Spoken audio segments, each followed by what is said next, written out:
nationales et internationales.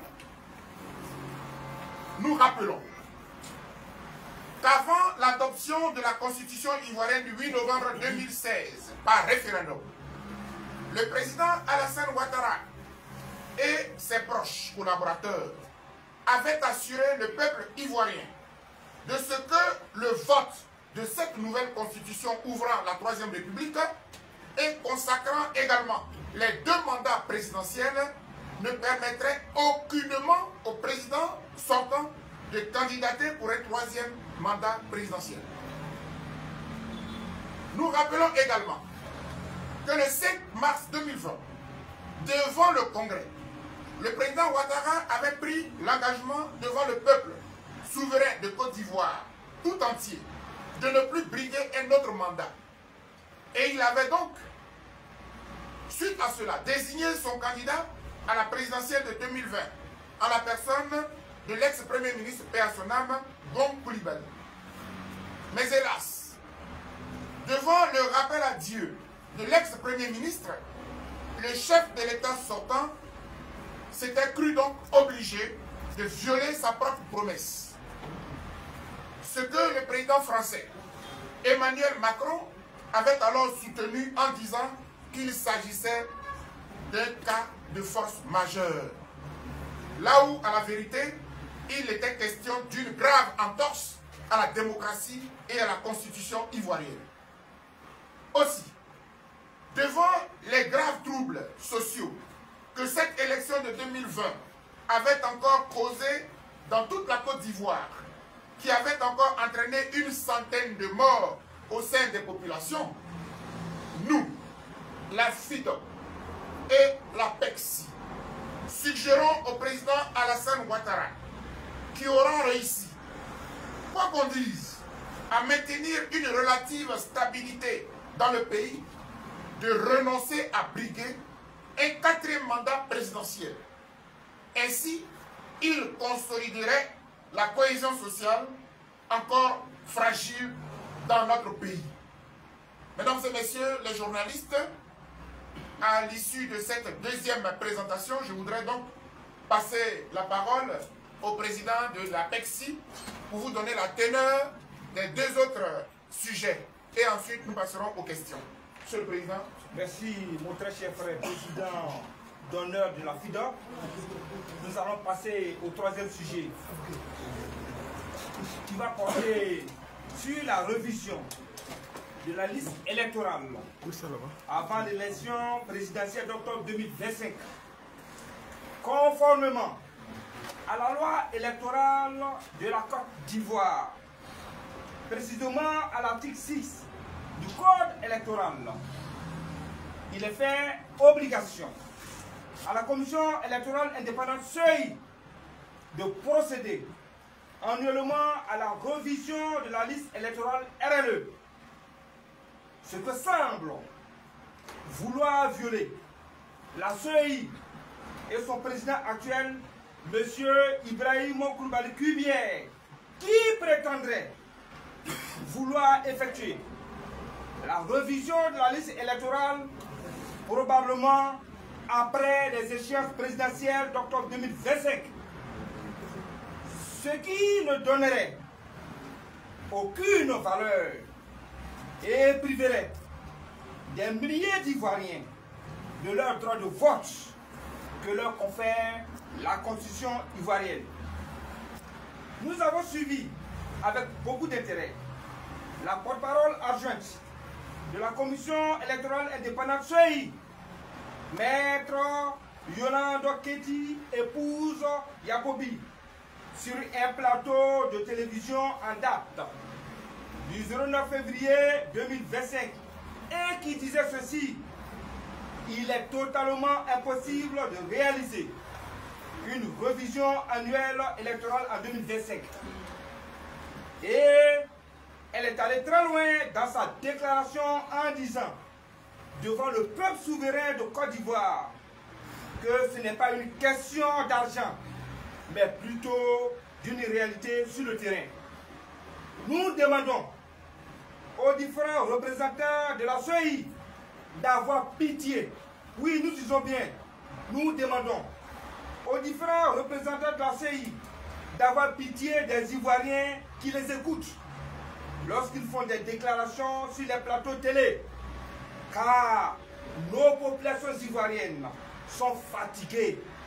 Oui, nos populations ivoiriennes sont fatiguées des crises électorales à chaque échéance présidentielle qui entraînent toujours de nombreuses pertes en vie humaine et des dégâts importants de matériel. Au regard de la jurisprudence et en nous référant au présidentiel de 2015 et de 2020, la même commission électorale indépendante CEI a réussi à réaliser l'opération de révision de la liste électorale avec les mêmes experts et les élections ont pu se tenir dans les délais. Nous pouvons donc en déduire que rien n'empêche aujourd'hui cette même commission électorale dite indépendante qui dispose des mêmes ressources humaines et l'expertise nécessaire de réaliser la même opération de révision de la liste électorale avant les présidentielles d'octobre 2025. Mesdames et messieurs les journalistes, aujourd'hui et plus que jamais, notre pays, la Côte d'Ivoire, est à la croisée des chemins. Il découle de toutes nos analyses et observations l'existence d'un climat socio-politique très tendu entre le parti au pouvoir, le RHDP, et la grande majorité des partis politiques d'opposition ivoirienne. Cet état de fait n'inspire aucun lendemain meilleur quant à la tenue d'élections apaisées en octobre 2025 prochain. Aussi, observons-nous à longueur de journée des attaques gratuites, des propos remplis de haine et des injures publiques proférées par certaines personnalités du gouvernement sans aucune forme de courtoisie à l'endroit de leurs adversaires, oubliant que tout pouvoir humain sur cette terre des hommes a une fin. Il découle des conclusions de toutes nos analyses et observations que la seule alternative aujourd'hui pour sortir la Côte d'Ivoire, notre beau pays, de l'impasse politique est le dialogue inclusif pour trouver des compromis et un consensus autour des problèmes clés qui minent le processus électoral depuis ces 20 dernières années. C'est pourquoi nous, la plateforme pour l'engagement citoyen de Côte d'Ivoire, PECSI, qui regroupe 37 organisations, associations, ONG et mouvements de la société civile ivoirienne, qui est représenté ici par son PCA, votre serviteur Ebreya Oremi, et la FIDOC, la Fondation internationale pour l'observation et la surveillance des droits de l'homme et de la vie pacifique, représenté ici par son fondateur, président d'honneur, Dr Boga Sako Chevet. 1. Nous dénonçons et condamnons avec force toutes les ruses et manigances de la CEI actuelle que préside M. Ibrahim Koulibaly Kuibier, qui révèle plutôt des accointances avec le parti au pouvoir pour imposer, nous disons bien, pour imposer des élections bâclées, taillées sur mesure avec des candidats choisis d'avance pour les accompagner et à se proclamer vainqueurs au soir du 25 octobre 2025. 2. Nous exigeons de la CEI qu'elle effectue la révision de la liste électorale en cette année 2025 et bien avant la présidentielle pour permettre à ces milliers d'Ivoiriens qui ont fait mains et pieds au cours de la dernière opération en 2024 pour avoir leurs documents, extrait de naissance, certificat de nationalité ou carte nationale d'identité, mais qui malheureusement n'ont pu s'inscrire sur la liste électorale à cause du délai très court qui avait été imposé par la même commission électorale CEI puissent avoir la chance d'être prises en compte pour choisir librement leur futur président de la République. 3. Mieux, parce qu'il est constaté désormais le manque de crédibilité et de légitimité de la CEI actuelle. Nous demandons la dissolution pure et simple de cette institution et sa recomposition par de nouveaux acteurs qui seraient apolitiques, issus de la société civile, ayant le sens du devoir républicain, mais surtout désignés par consensus. 4. Pour nous, il s'impose dès lors un dialogue inclusif entre le parti au pouvoir, le RHDP, l'opposition politique et la société civile pour trouver des solutions aux problèmes cruciaux qui minent le processus électoral en Côte d'Ivoire. 5. Estimons-nous que ce dialogue politique inclusif, tant attendu par la grande majorité de nos populations ivoiriennes, pourrait permettre de redéfinir ou de réadapter le calendrier électoral en cours dans l'optique d'organiser des élections qui ne souffriront d'aucune contestation des résultats qui sortiront des urnes au soir du 25 octobre 2025. Nous allons passer au 4e et dernier sujet du consensus minimum sur les conditions d'organisation du prochain scrutin présidentiel. Nous, la plateforme pour l'engagement citoyen de Côte d'Ivoire, PECSI, qui regroupe 37 organisations, associations, ONG et mouvements de la société civile ivoirienne, et la FIDOP, la Fondation internationale pour l'observation et la surveillance des droits de l'homme et de la vie pacifique, décriant encore la radiation du président du PDCI-RDA de la liste électorale qui vient s'ajouter au cas des présidents Laurent Gbagbo, Blé Goudé et Guillaume Soro sont des décisions politiques et non juridiques que nous condamnons avec la plus grande énergie.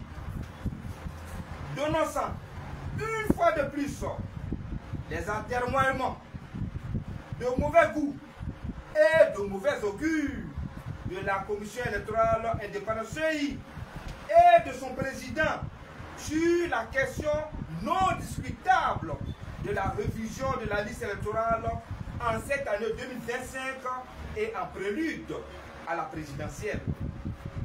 En effet, depuis plus d'un an, les principaux partis politiques de l'opposition ivoirienne, ainsi que des organisations significatives de la société civile, n'ont eu de cesse de demander aux autorités actuelles, principalement au président de la République, son Excellence Alassane Ouattara, chef de l'État et président du parti au pouvoir, le RHDP, la tenue d'un dialogue inclusif en vue de trouver un minimum d'accord sur les principaux problèmes crispant la vie politique ivoirienne.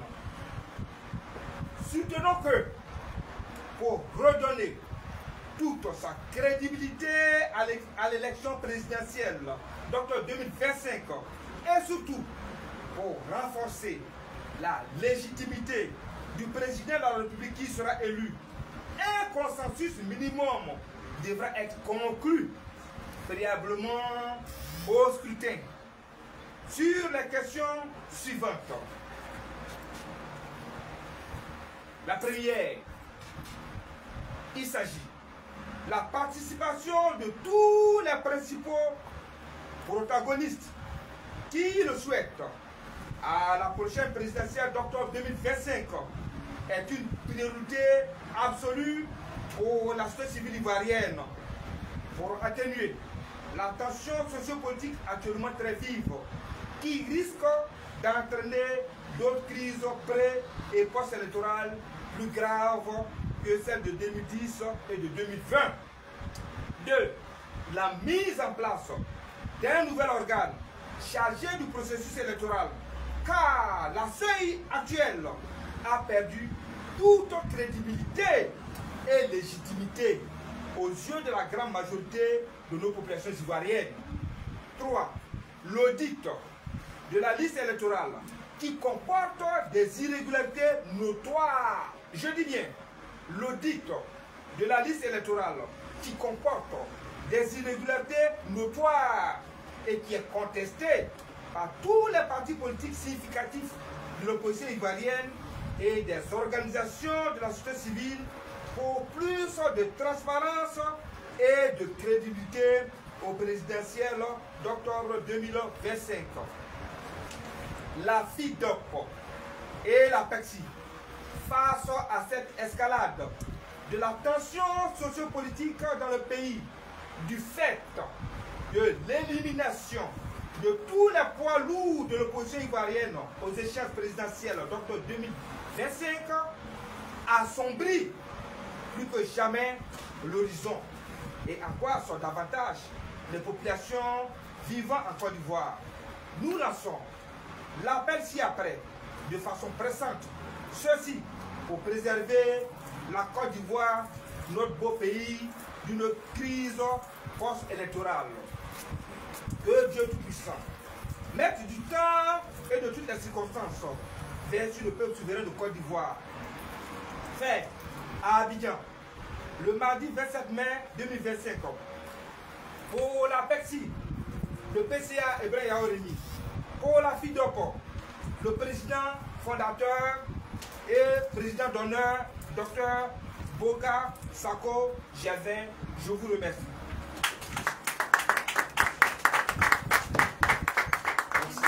Venez ici d'écouter, n'est-ce pas, la conférence de la plateforme de l'engagement citoyen de Côte d'Ivoire, PEC Côte d'Ivoire et de la FIDOP, organisation de la société civile.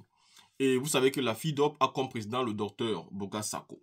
Oui, ils ont pris la parole parce que l'heure est grave. Ils appellent non seulement l'ONU et l'UE pour un regard et une intervention directe sur les élections qui seront organisées en Côte d'Ivoire. Mais Alassane Ouattara, lui, il est en train de prendre ses dispositions pour que personne ne puisse regarder l'élection, pour que son élection soit contrôlée par lui-même, qu'elle soit crédible par ses propres soins. Quand il s'agit d'organiser l'élection en Côte d'Ivoire, Alassane dit que la Côte d'Ivoire est souveraine, indépendante et doit faire tout ce qu'elle veut sans tenir compte des forces extérieures. Mais quand il s'agissait d'arriver au pouvoir en 2010, en ce moment, Alassane Ouattara ne connaissait pas la Côte d'Ivoire en tant qu'État souverain. Pour lui, la souveraineté a commencé à partir que lui, M. Ouattara, a pris le pouvoir. Avant ses prédécesseurs, il n'y avait pas de souveraineté, n'est-ce pas? Et c'est ça, les partisans et sympathisants de Ouattara pensent souvent que la Côte d'Ivoire a commencé quand ils sont arrivés au pouvoir. Avant, on pouvait porter les armes, tuer des Ivoiriens. On pouvait appeler l'ONU et la France. On pouvait accepter que les chars français viennent bombarder la résidence présidentielle. On pouvait tout accepter. Des violations, tout. On pouvait souiller la Côte d'Ivoire parce que Ouattara n'était pas au pouvoir. Elle n'était donc pas souveraine. À son tour, elle est devenue souveraine. Rien ne peut plus être fait. Rien ne peut plus être accepté. Vous savez quoi? Chaque peuple mérite ses dirigeants. Chaque peuple mérite ses dirigeants. Mais Ouattara a simplement sous-estimé le peuple de Côte d'Ivoire. Voyez-vous, ne soyez pas surpris ni discret. Le congrès du RHDP arrive en juin. Vous allez voir un monde fou à ce congrès. Ne soyez pas surpris, parce qu'il y a de l'argent. Il y a des yasses de billets pour partager. Il y a des yasses de billets pour faroter et pour avoir des personnes qui viennent à ce congrès pour faire croire que M. Ouattara est encore populaire. Il n'en est absolument rien. Tant que les pains sardines, les billets de banque sortent et que les mobilisations sont faites, il n'y a pas de problème. Vous savez qu'eux, pour mobiliser, n'ont pas de problème. Ils peuvent retirer 50 milliards juste pour mobiliser, juste pour leur mobilisation. Ce n'est pas comme l'opposition qui n'a qu'à payer la place, faire des petites démarches administratives, organiser sans pain ni sardine. Alassane Ouattara, le peur et puis la sardine. Oh, bouya, ça sera vessé tout le monde. Donc, il y aura des militants sympathisants pour faire croire à la communauté internationale qu'il est encore populaire qu'avant. Et pourtant, nous savons qu'avec toutes les réalités de la Côte d'Ivoire actuelle, les inondations, même à l'heure actuelle, qui sont en un point fini, aujourd'hui dangereuses en Côte d'Ivoire, M. Ouattara va quand même avoir une popularité. On va se poser la question que c'est quelle qualité d'Ivoirien qui fait ça? Mais ce ne sont pas des Ivoiriens. Ce ne sont pas des Ivoiriens. Il y a plus de 6 millions d'étrangers en Côte d'Ivoire. Et tous ces gens-là aujourd'hui sont en faveur d'Alassane Ouattara. Soyez tranquilles. Ils sont financés pour faire des communications. Quand vous êtes même Ivoirien et que vous communiquez pour le RDP, on ne vous calcule pas. Non, non, non, non, non. Vous ne faites pas partie du lot des gens qu'on doit encourager. Non, non. Donc, tenez-vous tranquille. La fille ne doit pas lancer l'appel et c'est un très bon appel. Nous sommes dans une situation catastrophique. Une CEI dépendant du pouvoir en place.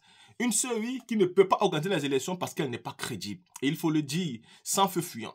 Et il faut dénoncer cela. Et c'est ce qui vient d'être fait. Je félicite la team partager cette vidéo massivement.